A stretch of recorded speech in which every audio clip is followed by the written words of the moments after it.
Hey, how's it going everyone? This is Lam here. In this week's Fuji Friday, we get to talk about some really juicy rumors. So let's go ahead and get right into it. So the first subject that we want to talk about is the rumors of the X-H2. I'm really not sure why, but a lot of people have been bringing up the subject of whether or not to buy an X-T4 or wait for the X-H2. And to me, it's kind of strange because I really haven't heard of any definitive rumors about the X-H2. But a lot of people are expecting the X-H2 to be announced in 2020, and they're anticipating that's going to be a really good camera, which most likely it will be. But keep in mind though, we don't have any concrete evidence that the X-H2 will be coming out in 2020. The most likely scenario is actually an X-T4 coming out because we have an established timeline of when that camera body gets replaced with a newer generation, which is around every 2 years or 2.5 years, we see a new one, and it's about the right time for an X-T4 in 2020. But we are talking about the X-H2, and it's one of the product lines that the Fuji managers have said definitively that they're not canceling. So we know the X-H2 will be coming out with a version 2, we just don't know when, and we also don't know what type of camera it is. We know it's supposed to fulfill the professional line of their APS-C cameras, and honestly, when it first came out, a lot of people have already forgotten because the camera right now is such a great value, but it was over $2,000. And if people don't know about the rocky history of the X-H1, when it first came out at $2,000+, people like myself, we went out and we bought it because we thought it was going to be an amazing camera.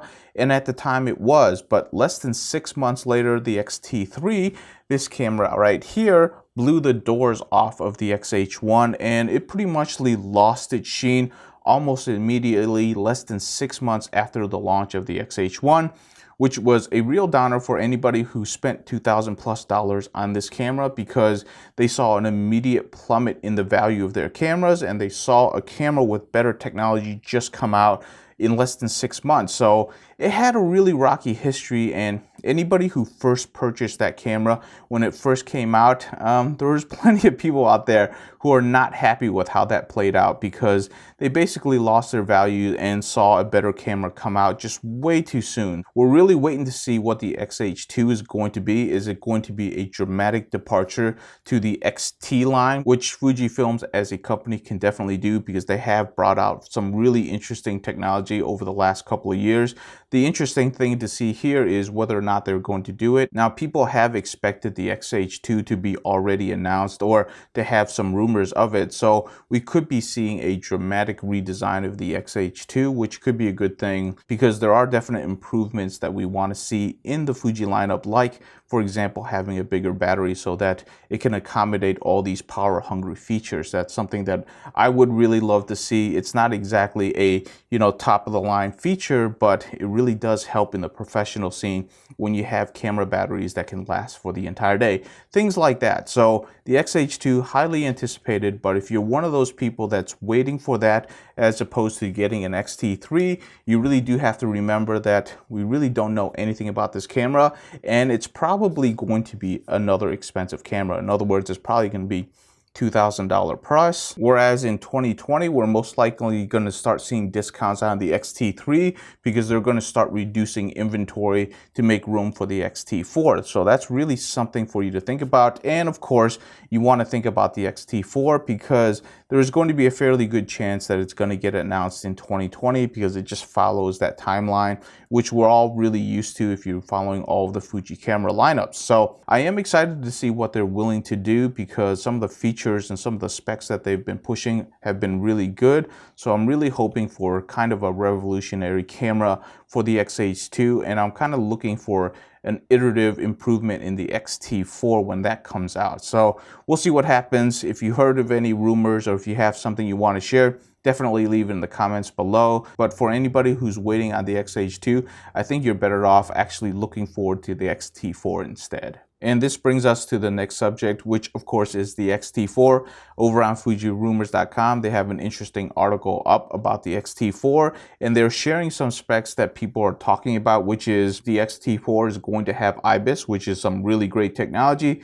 It is going to be a little bit thicker and heavier to accommodate that. It's going to be able to record in 6K at 60 frames per second, 10-bit internal, which would honestly, I mean, that's some really crazy specs for such a small camera body. So I'm a little skeptical about that one, to be honest with you. Anamorphic ratios, which is something that can easily be accommodated. Having a fully articulating screen, in other words, the same type of screen that we see on the A7. Would love to see that, because as a solo content creator, that's something that I look forward to having on all of my X-T cameras. And the last thing they talked about is that it's supposed to be released at the end of 2020, which is where my expectations would be for an X-T camera, because it does follow the timeline very well. Just looking at these specs, this would be one heck of a camera if it came out on the X-T4, because it pretty much is at the top of the line of a lot of different technologies for such a small camera body. And if it can actually retain a sub $2,000 price, that would be a pretty amazing camera, which is also the reason why I'm a little bit skeptical about that. To be able to record 6K at 60 frames per second,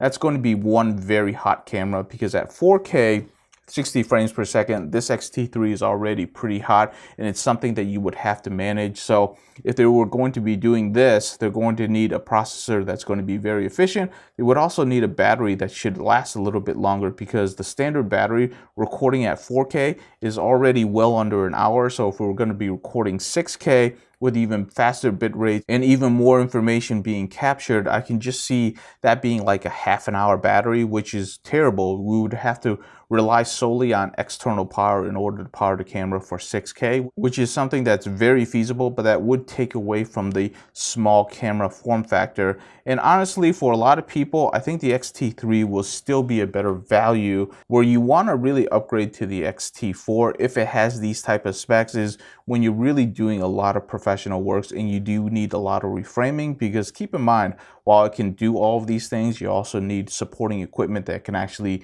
do 6K, read the latest formats. There's a lot of things involved in actually doing 4K, 6K video besides just being able to record it. Knowing this information right now, even though it's a rumor, there are a couple of things that you really need to think about, especially heading into the holiday season. Number one is you don't really want to buy an X-T3 unless it's on a really good sale, because at this point, the discount on the camera body for the X-T3, while it's still a stellar camera, and I would still highly recommend it even when the X-T4 is out, you don't really want to buy it at full price, and you might want to consider buying it used at this point, because the camera body is kind of at the end of its life cycle for being the top of the line camera.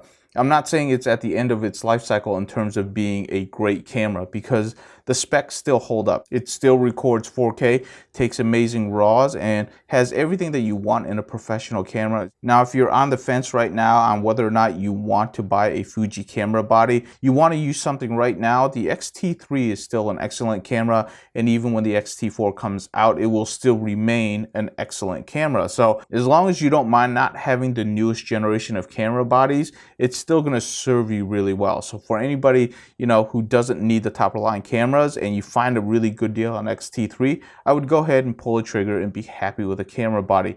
But for people who want the top of the line camera body, who wants the newest features, then you really want to hold off this holiday season and really wait for 2020 and see the announcements of the new camera bodies, because they will come out and probably replace the current line at similar pricing. So moving on to the last subject really quickly, I know that the holiday buying season is just right around the corner. If there's any specific questions that you want me to answer on a Fuji Friday or another video, please leave in the comments below, because I have been answering questions as they come in, and some of them are kind of reoccurring, and hopefully I address some of them in this video. But if there are other things that you want to know before you want to purchase something, please let me know, and I'll try to answer them the best I can.